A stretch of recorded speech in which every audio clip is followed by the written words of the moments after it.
ಗುರುಜಿ, ಈ ಮೊದಲು ನೀವು ಬಿಲ್ವಾರ್ಚನೆಯ ಬಗ್ಗೆ ಹಾಗೂ ತುಂಬೆ ಹೂವಿನ ಒಂದು ಸಂಕಲ್ಪದ ಬಗ್ಗೆ, ಭಸ್ಮಾರತಿಯ ಬಗ್ಗೆ, ಜಲಾಭಿಷೇಕ ಪ್ರಿಯವಾದಂತಹ ಶಿವನ ಬಗ್ಗೆ ಸಾಕಷ್ಟು ಮಾಹಿತಿಯನ್ನ ನೀಡಿದ್ರಿ. ಇದ್ರ ಬಗ್ಗೆ ಇನ್ನೂ ಹೆಚ್ಚು ಮಾಹಿತಿಯನ್ನ ನಾವು ಕೇಳಿ ಬಯಸ್ತೀವಿ, ಹೇಳ್ತೀರಾ? ಸ್ವಾಮಿಗೆ ವಿಶೇಷವಾದಂತಹದ್ದು ಇನ್ನೊಂದು ಹೂವಿದೆ, ನಾಗಲಿಂಗ ಪುಷ್ಪ ಅಂತಕ್ಕಂಥದ್ದು. ಸ್ವಾಮಿನ ನೀವು ನೋಡಿದ್ರೆ ಸಾಕು, ನಾಗಲಿಂಗ ಪುಷ್ಪನ ನೋಡಿದ್ರೆ ಪ್ರತಿಯೊಬ್ಬರಿಗೂ ಗೊತ್ತಾಗ್ಬಿಡುತ್ತೆ ಶಿವಲಿಂಗ ಅಂದ್ರೇನು, ಅಲ್ಲಿ ಸರ್ಪಾಂಬರ ಅಂದ್ರೇನು. ಆ ಶಿವಲಿಂಗ, ಆ ಹೂನಲ್ಲೇನೆ ಒಂದು ಲಿಂಗ, ಅದರ ಮೇಲೆ ಇರ್ತಕ್ಕಂಥ ಒಂದು ನಾಗರಡೆ. ಇದಕ್ಕೂ ಮತ್ತಷ್ಟು ವಿಶೇಷವಾದಂಥದ್ದೊಂದು ಹೂವ ಇದೆ. ಸ್ವಾಮಿಗೆ ದತ್ತೂರಿ ಹೂ ಅಂದರೆ ಬಹಳ ವಿಶೇಷ. ಅದರಲ್ಲಿ ದತ್ತೂರಿ ಕಾಯಿ ಅಂತ ಮುಳ್ಳಿಂದ ತುಂಬಿರ್ತಕ್ಕಂಥ ನೋಡಿ ಶಿವ ಎಂತೆಂಥದ್ದು ಇಷ್ಟಪಡ್ತಾನೆ. ಬೇರೆಲ್ಲ ದೇವತೆಗಳಿಗೆ ಮಲ್ಲಿಗೆ, ಸಂಪಿಗೆ, ಈ ಥರ ಹಲವಾರು ಥರ ವಿಶೇಷವಾದಂತಹ ಸೌಗಂಧಿಕ ಭರಿತವಾಗಿರ್ತಕ್ಕಂತಹ ಹೂಗಳನ್ನು ಬೇರೆ ದೇವರುಗಳು ಇಷ್ಟಪಟ್ಟರೆ, ಈತ ಇಷ್ಟಪಡ್ತಕ್ಕಂಥದ್ದೇನು ಎಲ್ಲ ಮುಳ್ಳಿನಿಂದ ಕೂಡಿರ್ತಕ್ಕಂಥ ದತ್ತೂರಿ ಹೂ. ಆ ದತ್ತೂರಿ ಬೀಜ ಏನಿರುತ್ತೆ, ದತ್ತೂರಿಯ ಒಂದು ಕಾಯಿ ಇರ್ತಕ್ಕಂಥದ್ದು, ಅದು ಶಿವನಿಗೆ ಬಹಳ ಪ್ರೀತಿ.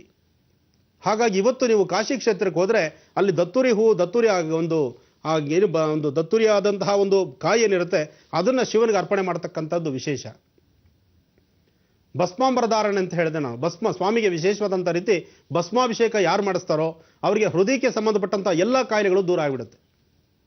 ಇವತ್ತಿಗೂ ಸಾಕಷ್ಟು ಕಡೆ ಹೃದಯಕ್ಕೆ ಸಂಬಂಧಪಟ್ಟಂಥ ಸಮಸ್ಯೆಗಳು ಅಂತ ಕಾಯಿಲೆಗಳೇನಾದ್ರು ಇದ್ದರೆ ಶಿವಾಲಯದಲ್ಲಿ ಹೋಗ್ಬಿಟ್ಟು ಸ್ವಾಮಿಗೆ ಭಸ್ಮಾಭಿಷೇಕ ಅಥವಾ ಮೊಸರಿನಿಂದ ಅಭಿಷೇಕ ಮಾಡಿಸ್ತಾರೆ.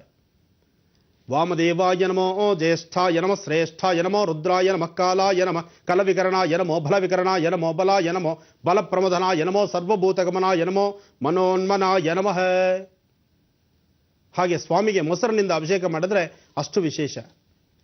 ಆಪ್ಯಾಯ ಸುಸಮೇತದ ವಿಶ್ವದ ಸೋಮರುಷ್ಟಿಂ ಭವಾವಾಜ ಸಸಂಗದೆ ಕ್ಷೀರೇಣ ಸ್ತಭಯಾಮಿ. ಸ್ವಾಮಿಗೆ ಹಾಲನ್ನು ತನ್ನ ತಲೆ ಮೇಲೆ, ಶಿವನ ತಲೆ ಮೇಲೆ ಹಾಲು ಹಾಕ್ತಾ ಇದ್ರೆ ಆ ಹಾಲಿನಿಂದ ಕೂಡಿರ್ತಕ್ಕಂಥ ಸ್ಫಟಿಕಲಿಂಗ ಆಗಲಿ ಅಥವಾ ಸಾಲಿಗ್ರಾಮ ಶಿಲೆ ಆಗಲಿ, ಪಚ್ಚಲಿಂಗ ಆಗಲಿ, ಆ ಹಾಲಿನಲ್ಲಿ ಅಭಿಷೇಕ ಮಾಡ್ತಿದ್ರೆ ಆ ಹಾಲು ಚಂದ್ರಶೇಖರ ಅಂದರೆ ಚಂದ್ರ ಅಂದರೆ ಬಿಳಿ, ಒಂದು ವಿಶೇಷವಾಗಿರ್ತಕ್ಕಂಥ ಶ್ವೇತವರ್ಣ ಹಾಲು ಅದು ಶಿವಲಿಂಗದ ಮೇಲೆ ಬಿದ್ದಾಗ ಅದು ನೋಡಲಿಕ್ಕೆ ಎರಡು ಕಣ್ಣು ಸಾಕಾಗೋದಿಲ್ಲ. ಹಾಗೆ ಮೊಸರು ಅಷ್ಟು ವಿಶೇಷ, ಆಜ್ಯ ಮತ್ತಷ್ಟು ವಿಶೇಷ. ಹೀಗೆ ಒಂದೊಂದು ವಿಶೇಷವಾಗಿರ್ತಕ್ಕಂಥದ್ದು. ಸ್ವಾಮಿ ಬಯಸುವಂಥದ್ದು 24 ಗಂಟೆ ಜಲದಲ್ಲಿರ್ತಕ್ಕಂಥದ್ದು.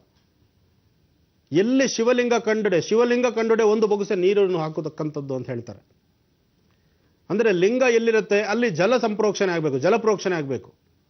ಎಲ್ಲಿ ಶಿವಲಿಂಗ ಇರುತ್ತೋ ನೀವು ನೋಡ್ಬೋದು, ಹಂಪೆನಲ್ಲಿ ತುಂಬ ಬೃಹದಾಕಾರವಾಗಿರ್ತಕ್ಕಂಥ ದೊಡ್ಡ ಲಿಂಗ, ಆ ಲಿಂಗದ ಸುತ್ತಲೂ ನೀರು ನಿಂತಿರುತ್ತೆ. ಅಲ್ಲಿ ಹೋದವರೆಲ್ಲ ಒಂದು ಬೊಗಸೆ ನೀರನ್ನ ಶಿವಲಿಂಗಕ್ಕೆ ಹಾಕ್ತಾರೆ. ಹಾಗೆ ಲಿಂಗಕ್ಕೆ ಜಲಾಭಿಷೇಕ ಬಹಳ ವಿಶೇಷ. ಸ್ವಾಮಿ 24 ಗಂಟೆ ತಣ್ಣನೆ ವಾತಾವರಣದಲ್ಲಿರಬೇಕು. ಅದಕ್ಕೋಸ್ಕರನೇ ಮಾನಸ ಸರೋವರದಲ್ಲಿರ್ತಕ್ಕಂಥದ್ದು, ಹಿಮಾಲಯ ಮಧ್ಯಭಾಗದಲ್ಲಿರ್ತಕ್ಕಂಥದ್ದು, ಎಲ್ಲಿ ಹಿಮದಿಂದ ಕೂಡಿರುತ್ತೋ ಅಲ್ಲಿ ವಿಶೇಷವಾಗಿರ್ತಕ್ಕಂಥದ್ದು.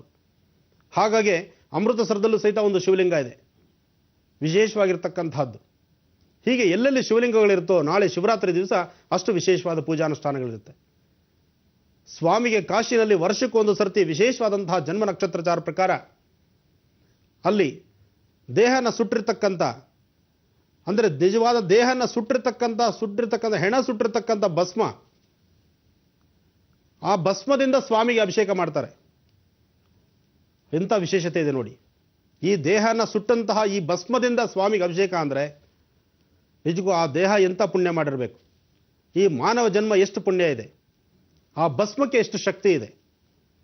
ಈ ಭಸ್ಮ ಹಣೆ ಮಧ್ಯಭಾಗದಲ್ಲಿ ಇತ್ತು ಅಂದರೆ ನಮ್ಮ ಹಣೆ ಬರದಲ್ಲಿ ಏನೇನು ಕಷ್ಟ ಕಾರ್ಪಣ್ಯಗಳಿದೆಯೋ, ನಾವು ಮಾಡತಕ್ಕಂಥ ಎಂಥದೇ ನೋವಿದೆಯೋ, ಎಂಥದೇ ಸಮಸ್ಯೆಗಳಿದೆಯೋ, ಎಂಥ ದುಷ್ಟಾಷ್ಟ ಪೀಡಾ ಪರಿಹಾರಗಳ ಸಹಿತ ಅದನ್ನು ಪರಿಹರಿಸ್ಕೊಳ್ಳೋದಕ್ಕೋಸ್ಕರ ಈ ಒಂದು ಭಸ್ಮಧಾರಣೆ ಅಂತಕ್ಕಂಥದ್ದು ಅಷ್ಟು ವಿಶೇಷತೆ.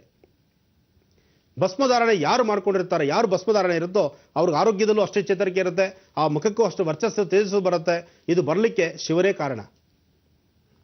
ಸಾಮಾನ್ಯ ಮಕ್ಕಳಲ್ಲಿ ನಾವು ನೋಡ್ತೀವಿ ಸಾಕಷ್ಟು ದೃಷ್ಟಿದೋಷದಿಂದ ನಡ್ತಾ ಇರತಕ್ಕಂಥವ್ರು, ಅಂಥವ್ರಿಗೂ ಸಹಿತ ಶಿವನ ಅಭಿಷೇಕವಾದಂತಹ ಈ ಭಸ್ಮಧಾರಣೆ ಏನಿದೆ, ಈ ಭಸ್ಮ ಪ್ರಸಾದ ನಾನು ಸ್ವಲ್ಪ ಮುಖಕ್ಕೆ ಸಿಂಪಡಿಸಿದ್ರೆ ಸಾಕು, ಎಂಥದೇ ದೋಷಗಳಿದ್ರು ಕಿತ್ಕೊಂಡು ಓಡೋಗ್ತಾ ಇರುತ್ತೆ.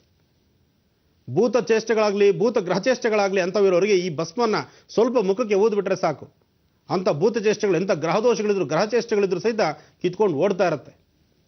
ಯಾಕೆಂದರೆ ಭೂತಗಣಕ್ಕೆ ಅಧಿಪತಿ ಈತ, ಬಹಳಷ್ಟು ವಿಶೇಷವಾದಂತಹದ್ದು. ಹಾಗೆ ಶಿವರಾತ್ರಿಯಲ್ಲಿ 4 ಯಾಮಗಳಲ್ಲೂ ಒಂದೊಂದು ಥರ ವಿಶೇಷವಾದ ಪೂಜೆ ಇದೆ ಸ್ವಾಮಿಗೆ. 4 ಯಾಮದ ಪೂಜೆ ಆದ ನಂತರ ಮಾರನೇ ದಿವಸ ಸ್ವಾಮಿಗೆ ರಥೋತ್ಸವ ಆಗುತ್ತೆ.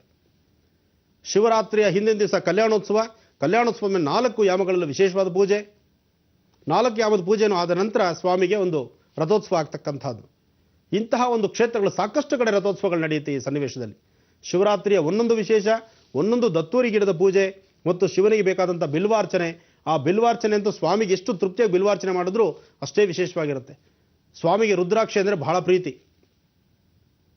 ನೋಡಿ. ಆತ ಇಷ್ಟಪಡ್ತಕ್ಕಂಥದ್ದು ಚಿನ್ನ ಬೆಳ್ಳಿ ಬಂಗಾರ ಅಲ್ಲ, ಬರೀ ರುದ್ರಾಕ್ಷಿ, ಬಿಳಿ ಎಕ್ಕದ ಹೂವಿನ ಹಾರ, ದತ್ತುರಿ ಬೀಜದ ಹಾರ, ದತ್ತುರಿ ಕಾಯಲ್ಲಿ ಮಾಡಿರ್ತಕ್ಕಂಥ ಹಾರಗಳು, ಇನ್ನು ಸ್ವಾಮಿಗೆ ಭಸ್ಮ, ಬಿಲ್ವಪತ್ರೆ, ಇದೇ ವಿಶೇಷವಾಗಿರ್ತಕ್ಕಂಥದ್ದು. ಇನ್ನು ನೈವೇದ್ಯ ತಂಬಿಟ್ಟು ಹಾಲು, ಇದನ್ನು ನೈವೇದ್ಯವಾಗಿ ಅಪೇಕ್ಷೆ ಪಡ್ತಕ್ಕಂಥದ್ದು.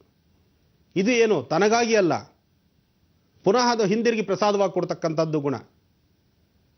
ಸ್ವಾಮಿಗೆ ತೋರಿಸಿ ನಾವು ತೃಪ್ತಿ ಪಡುವಂತಹದ್ದೇ ಕಾಲ. ಅಂದರೆ ಅಂತಹ ಒಂದು ಪ್ರಸಾದದಲ್ಲಿ ಆ ಪ್ರಸಾದಕ್ಕೆ ಅಷ್ಟು ಶಕ್ತಿ ಇರುತ್ತೆ. ಸ್ವಾಮಿಯ ಅಭಿಷೇಕನ ಕಣ್ತುಂಬಿಸಿ ಕಣ್ಣುಗಳಲ್ಲಿ ನೋಡಿದ್ರೆ ಮಹದಾನಂದ ಅದು. ಹಾಗಾಗಿ ಶಿವರಾತ್ರಿಯಲ್ಲಿ ರಾತ್ರಿಯೆಲ್ಲ ಜಾಗರಣೆ ಇದ್ದು ಶ್ರದ್ಧಾಭಕ್ತಿಯಿಂದ ಈ ಥರ ಶಿವ ಸಾನ್ನಿಧ್ಯಕ್ಕೆ ಹೋಗಿ ಅಭಿಷೇಕ ದರ್ಶನ ಮಾಡಿಕೊಂಡು ಆ ಶಿವಪ್ರಸಾದವನ್ನು ತಾವು ತೆಗೆದುಕೊಂಡು ಮತ್ತು 4 ಜನಕ್ಕೆ ಪ್ರಸಾದ ಹಂಚೋದ್ರಿಂದ ಈ ಶಿವರಾತ್ರಿಯ ಪೂರ್ಣ ಫಲ ಅವರು ಸಿಗುತ್ತೆ.